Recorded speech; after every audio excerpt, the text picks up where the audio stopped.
여러분, 혹시 이런 이야기를 들어본 적 있으신가요? 입술이 도톰한 여성은 내부도 그렇다거나 귀가 작고 귓불이 없는 여성은 특별히 강하게 조여준다는 식의 말입니다. 술자리에서 남성들끼리 은밀하게 나누는 이런 속설을 여러분은 얼마나 믿고 계십니까? 오늘 저는 여러분께 충격적인 사실 하나를 말씀드리려 합니다. 만약 지금까지 겉모습만 보고 여성을 판단해왔다면 진정한 파트너를 눈앞에 두고도 놓쳐버린 가장 어리석은 사람이 될 수도 있습니다. 오늘 제가 들려드릴 이야기는 남성들의 허황된 상상을 깨뜨리고 의학적으로 증명된 실제 친밀감의 진실을 낱낱이 밝히는 것입니다. 겉모습에 속아 실망하지 않고 침대 위에서 진정한 교감을 나눌 수 있는 파트너를 알아보는 안목을 기르고 싶다면 지금부터 집중해 주시기 바랍니다. 본격적인 이야기에 들어가기 전에 한 가지 부탁드립니다. 지금 바로 구독 버튼과 좋아요를 눌러주십시오. 잘못된 성지식을 바로잡고 남은 인생을 풍요롭게 만들어줄 가장 과학적이고 솔직한 건강 정보를 매주 전해드리겠습니다. 이것은 단순한 부탁이 아니라 여러분 자신을 위한 투자입니다. 자, 이제 시작하겠습니다. 남자들끼리 모여 술잔을 기울이다 보면 꼭 나오는 이야기가 있습니다. 저 여자 입술 좀 봐. 도톰한 게 내부도 그렇지 않을까? 혹은 귀가 작고 귓불이 없는 여자가 진짜 특별하다더라라며 웃고 떠드는 모습. 남성이라면 누구나 한 번쯤은 이런 대화를 목격하거나 참여해 보셨을 겁니다. 왜 이런 황당한 이야기가 오래도록 이어져 내려올까요? 이유는 간단합니다. 남성의 신체는 눈으로 확인이 가능하고 크기나 모양도 직관적으로 드러납니다. 발기 전후의 차이도 명확하게 보이죠. 하지만 여성의 내부 구조는 겉으로는 알 수 없기에 답답한 마음에 얼굴 생김새로 추측하려는 심리가 작동하는 것입니다. 관상학 책을 들먹이며 귀는 문이고 귀는 뿔이다라는 구절을 인용하기도 하고 체구가 작은 여성은 내부도 좁을 것이라 막연히 믿어버리기도 합니다. 심지어 코가 오뚝한 여성, 손가락이 가는 여성, 목소리가 가는 여성까지 온갖 신체 특징을 끌어다 붙여 내부 상태를 예측하려 합니다. 하지만 여러분, 제가 내리는 결론은 단 하나입니다. 그것은 완전히 잘못된 믿음이며 위험한 착각입니다. 지금부터 그 이유를 의학적으로 설명해 드리겠습니다. 발생학적으로 볼 때 입술과 여성 내부 기관은 전혀 다른 기원에서 만들어집니다. 태아 발달 과정을 보면 입술은 외배엽에서 형성되고 내부 기관은 중배엽과 내배엽에서 형성됩니다. 즉 출발점 자체가 다른 조직입니다. 입술이 두껍다고 해서 내부 점막이 두껍다는 근거는 없고 입이 작다고 해서 입구가 좁다는 연구 결과도 존재하지 않습니다. 귀와 내부 기관의 관계는 더욱 황당합니다. 귀의 크기나 귓불의 유무는 단순히 유전적으로 결정되는 연골 구조일 뿐 골반 내 생식기와는 아무런 해부학적 연결이 없습니다. 만약 귀의 크기로 내부 상태를 알 수 있다면 의사들은 귀만 들여다보면 되겠죠. 그렇다면 체격은 어떨까요? 적어도 어느 정도 영향을 줄 수 있다고 생각할 수 있습니다. 맞습니다. 골격이 크고 키가 큰 여성은 골반이 넓기 때문에 내부 공간이 넓게 형성될 가능성이 있습니다. 반대로 체구가 작은 여성은 내부가 아담할 확률이 있습니다. 하지만 여기서 끝이 아닙니다. 이것이 절대적인 기준이 될 수 없는 이유가 있습니다. 바로 근육의 탄력과 노화라는 변수 때문입니다. 이 부분이 정말 중요합니다. 겉모습이 아무리 여리여리해 보여도 운동 부족으로 골반 근육이 약해져 있다면 내부는 텅 빈 공간처럼 느껴질 수 있습니다. 출산 후 관리가 부족하거나 오랜 좌식 생활로 근육이 약해진 경우도 마찬가지입니다. 반대로 체격이 크고 입술이 두꺼운 여성이라도 꾸준한 운동과 관리로 근육을 단련했다면 놀라울 정도로 강한 탄력을 보여줄 수 있습니다. 실제로 진료실에서 수없이 목격한 사례들입니다. 즉 크기보다 중요한 것은 바로 근육의 힘, 압력입니다. 남성들이 흔히 착각하는 것이 좁으면 좋다라는 생각입니다. 하지만 의학적으로 단순히 좁은 것과 근육이 탄력 있게 잡아주는 것은 하늘과 땅 차이입니다. 단순히 좁기만 한 경우는 통증을 유발하고 불쾌한 마찰감을 줍니다. 여성은 찢어지는 듯한 통증에 몸을 움츠리게 되고 남성은 과도한 압박으로 인해 불편함을 느끼거나 원치 않는 결과를 경험할 수 있습니다.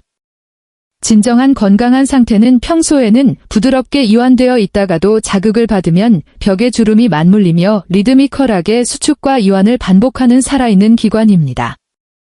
마치 숙련된 마사지사의 손길처럼 강약을 조절하며 자연스럽게 반응하는 것이죠. 이것은 타고난 관상이 아니라 후천적인 노력과 건강관리가 만들어내는 결과입니다. 더 흥미로운 사실을 알려드리겠습니다. 여성의 내부 기관은 남성의 것처럼 고정된 형태가 아닙니다. 평소에는 앞뒤 벽이 붙어 납작한 상태로 있다가도 자극을 받으면 길이가 늘어나고 폭도 넓어지며 최적의 상태로 변신합니다. 마치 요술 주머니처럼 상황에 따라 변화하는 놀라운 구조인 것입니다. 이 현상을 의학적으로는 질 텐팅 효과라고 부릅니다. 진정한 친밀감은 단순히 신체 크기를 맞추는 퍼즐 게임이 아니라 변화하는 과정 속에서 두 사람의 몸이 얼마나 자연스럽게 반응하고 조화를 이루는가에 달려 있습니다. 여성이 충분히 준비되지 않은 상태에서 억지로 관계를 시도하면 작은 크기라도 통증을 유발할 수 있고 반대로 충분히 준비된 상태라면 큰 크기도 무리 없이 받아들일 수 있습니다. 따라서 이제는 딥술이 야른이 별로일 것이다 라거나 체격이 크니 내부도 넓을 것이다 라는 식의 편견을 버리셔야 합니다. 오래된 관상학적 지식은 오히려 진짜 즐거움과 건강한 관계에서 멀어지게 만들 뿐입니다. 눈에 보이는 것이 전부가 아닙니다. 그렇다면 이런 질문이 생길 수 있습니다.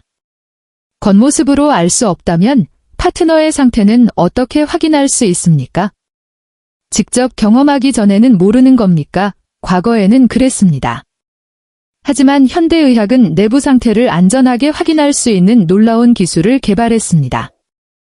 남성이 비뇨기과에서 크기를 측정하듯 여성도 산부인과에서 간단하고 통증 없는 방법으로 질의 크기와 수축력을 수치로 확인할 수 있는 시대가 온 것입니다. 이 검사를 통해 단순히 넓다, 좁다를 넘어 질 건강 상태, 근육의 힘, 출산이나 노화로 인한 변화까지 객관적으로 파악할 수 있습니다. 이는 부부관계의 질을 결정짓는 중요한 지표가 됩니다. 남성들이 자를 대거나 휴지심을 이용해 크기를 확인한다는 농담을 하곤 하지만 여성의 경우 보이지 않는 내부 공간과 탄력을 수치로 확인할 수 있는 방법이 실제로 존재합니다. 최근에는 질 이완 진단기라는 특수 장비를 통해 단 5분 만에 이 궁금증을 해결할 수 있습니다. 많은 여성들이 검사를 떠올리면 차가운 기구가 들어올까 두려워하지만 이 검사는 일반적인 질경 검사보다 훨씬 간단하고 통증이 없습니다. 원리도 과학적이고 직관적입니다. 아주 얇고 부드러운 센서를 내부에 살짝 넣은 뒤 끝에 달린 의료용 풍선에 공기를 주입해 서서히 부풀립니다. 내부 공간이 넓고 근육 탄력이 떨어져 있으면 풍선은 쉽게 크게 부풀고 반대로 근육이 단단하면 풍선은 압력에 눌려 크게 부풀지 못합니다. 이때 풍선에 들어간 공기의 양과 벽이 밀어내는 압력을 컴퓨터가 실시간으로 분석해 단면적과 수축력을 정확한 숫자로 보여줍니다. 마치 인바디 검사를 통해 근육량과 지방을 확인하듯 질의 상태를 성적표처럼 눈으로 확인할 수 있는 것입니다. 단순히 좀 느슨해진 것 같다 하는 막연한 느낌이 아니라 정상 범위보다 몇 % 이완되었는지 정확히 알 수 있습니다.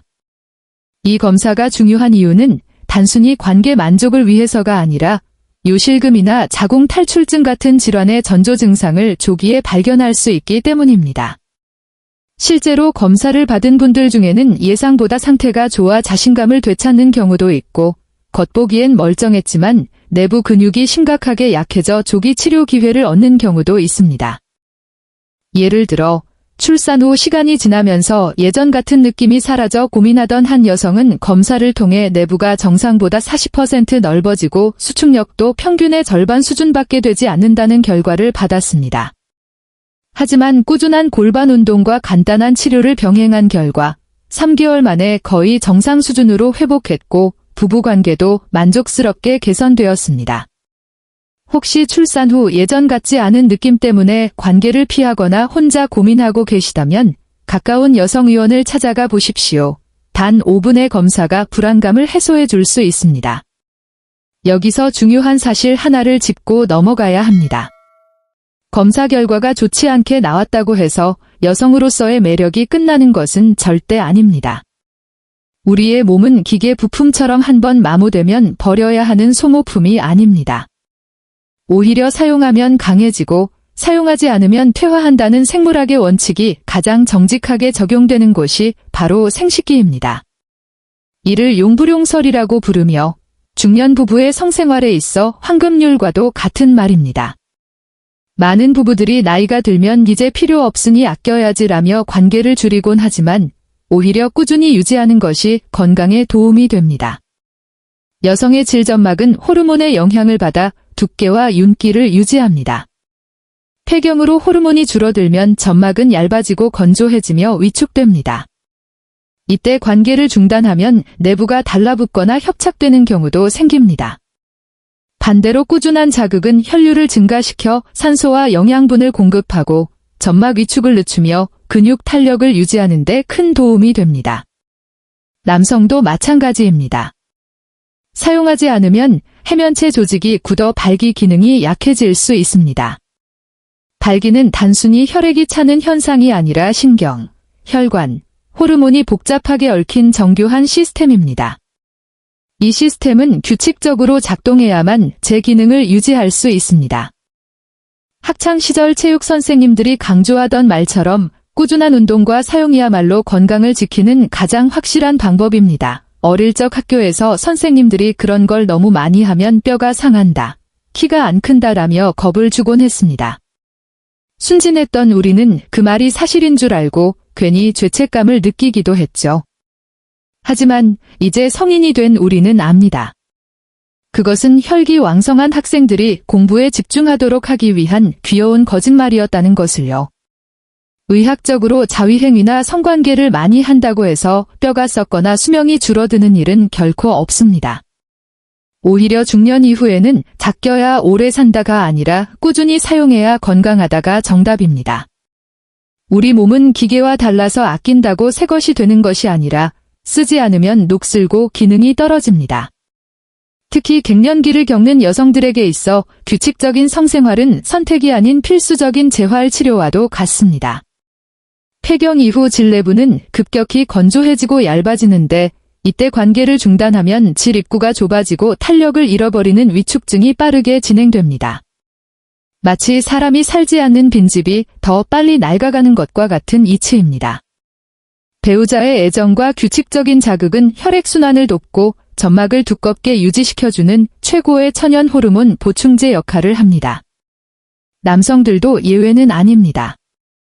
우린 1년에 한두 번만 한다라며 자랑처럼 말하는 분들이 계시지만 이것은 오히려 조루나 발기부전을 불러오는 지름길입니다. 우리의 뇌와 신경은 반복 학습을 통해 감각을 유지합니다. 그런데 아주 드물게 관계를 가지면 성기는 과도한 긴장 상태에 빠집니다. 오랜만에 자극에 뇌가 놀라서 너무 빨리 사정명령을 내려버리거나 낯선 상황에 적응하지 못해 발기가 풀려버리는 일이 생기는 것입니다. 자주 다니던 길은 눈 감고도 운전할 수 있지만 몇 년 만에 가는 길은 내비게이션을 켜도 헤매는 것과 같습니다. 꾸준한 성생활은 신경회로를 항상 준비 상태로 유지시켜 언제든 부드럽게 반응할 수 있게 만듭니다. 요즘은 100세 시대라고 하지 않습니까? 재무 전문가에게 노후 자금 상담을 받듯이 이제는 비뇨기과나 산부인과에서 노후 성생활 설계를 받아야 하는 시대가 왔습니다. 70대, 80대가 되어서도 지팡이를 짚고 병원에 와서 성상담을 받는 어르신들이 많습니다. 의료진은 여러분이 100살까지도 건강하게 사랑을 나눌 수 있도록 호르몬 요법, 윤활제 사용법, 나이와 체력에 맞는 방법까지 맞춤형으로 코칭해 드릴 준비가 되어 있습니다. 그러니 이 나이에 무슨 주책이냐라며 병원 문턱 넘기를 부끄러워하지 마십시오. 몸이 아프면 내과에 가듯 부부 관계가 삐걱거리면 성의학 클리닉을 찾는 것은 너무나 당연하고 현명한 자기 관리입니다. 귀찮다고 피하거나 각방을 쓰는 순간 여러분의 몸속 사랑의 공장은 문을 닫고 폐업 신고를 하게 될지도 모릅니다. 한번 닫힌 공장을 다시 여는 데는 수십 배의 노력과 비용이 들어갑니다. 한 사례를 말씀드리겠습니다. 58세 여성분이 계셨는데 폐경 후 5년 동안 남편과 단 한 번도 관계를 갖지 않으셨다고 합니다. 처음에는 건조증 때문에 아파서 피했고 그러다 보니 남편도 눈치를 보게 되어 결국 둘 다 그 생각 자체를 하지 않게 된 것입니다. 그러던 어느 날 방송을 보고 용기를 내어 병원을 찾으셨는데 검사 결과 위축이 상당히 진행되어 있었습니다. 하지만 호르몬 크림 치료와 레이저 시술, 그리고 꾸준한 골반 운동을 병행한 결과 6개월 만에 놀라운 변화가 일어났습니다. 재방문하셨을 때는 얼굴이 환해져 계셨습니다. 남편이 요즘 젊어졌다며 좋아합니다. 저도 거울 볼 때마다 피부가 좋아진 것 같아요. 무엇보다 밤에 남편과 이야기하다가 자연스럽게 손잡고 안기는 게 이렇게 행복한 줄 몰랐습니다. 라고 말씀하셨습니다. 조금 귀찮더라도 오늘 밤 배우자의 손을 잡고 등을 쓰다듬어 주십시오. 꼭 거창한 행위가 아니어도 좋습니다. 서로의 체온을 나누는 것만으로도 우리 몸의 세포들은 아직 살아있음을 느끼며 노화를 늦추는 호르몬을 분비합니다. 쓰면 발달하고 안 쓰면 퇴화한다는 말을 침실 천장에 붙여놓고 매일 되새기십시오. 여러분의 소중한 기관이 마르지 않는 샘물이 될지 말라버린 웅덩이가 될지는 오직 꾸준함에 달려 있습니다. 하지만 몸의 기능이 아무리 좋아도 마음의 문이 닫혀 있으면 그 어떤 치료도 소용이 없습니다. 성의학에서 중요한 개념 중 하나가 관중 효과입니다. 침대 위에서 사랑을 나누는 순간에도 자기 자신을 제3자처럼 바라보며 평가하는 심리 상태를 말합니다. 내 배가 너무 나와서 흉해 보이지 않을까? 배우자가 실망하면 어떡하지? 내가 너무 늙어 보일까? 이런 걱정들이 머릿속을 가득 채우면 뇌는 자극을 즐거움으로 받아들이지 못하고 스트레스로 인식해 감각의 스위치를 꺼버립니다. 특히 중년 여성들은 폐경 이후 급격히 변한 몸매에 자신감을 잃고 배우자에게 알몸을 보여주는 것을 꺼리는 경우가 많습니다. 불을 끄고 이불 속에 숨어서 관계를 하다 보면 시각적 자극이 차단되고 서로의 표정을 읽을 수 없어 교감이 끊어지게 됩니다. 남성들 역시 마찬가지입니다. 오늘은 과연 잘 될까? 혹시 중간에 흐트러지면 어쩌나 하는 불안에 사로잡히면 오로지 자신의 상태만 신경 쓰게 되고 정작 눈앞의 배우자와 나누어야 할 감정적 교류는 뒷전이 되어버립니다. 이런 심리적 굴레에서 벗어나는 유일한 방법은 바로 감각 집중 훈련입니다. 평가하려 하지 말고 느껴지는 그대로를 받아들이는 것입니다. 피부에 닿는 상대의 체온이 얼마나 따뜻한지, 손길이 주는 감촉이 어떤지에만 집중해 보십시오. 나는 늙은 여자가 아니라 사랑받는 사람이다. 나는 기계가 아니라 사랑을 표현하는 남자다라고 스스로에게 긍정적인 암시를 주십시오. 뇌가 이 신호를 받아들이는 순간 닫혀있던 즐거움의 문이 활짝 열리게 됩니다. 또 하나 반드시 깨야 할 고정관념은 관계는 삽입으로 시작해 사정으로 끝난다라는 낡은 공식입니다. 이 틀에 갇히면 발기가 잘 되지 않거나 건조함 때문에 삽입이 어려운 날은 실패로 규정하고 좌절하게 됩니다. 그러나 나이가 든 뒤의 사랑은 젊은 날의 격렬한 운동과는 달라야 합니다. 삽입은 수많은 방법 중 하나일 뿐 반드시 중심이 될 필요는 없습니다.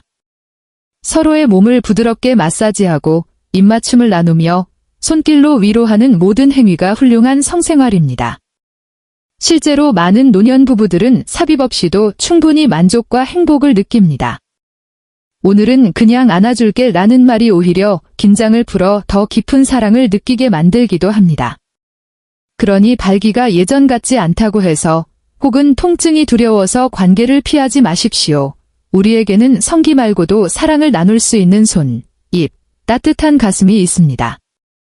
보조 도구를 사용하는 것도 부끄러워할 이유가 없습니다.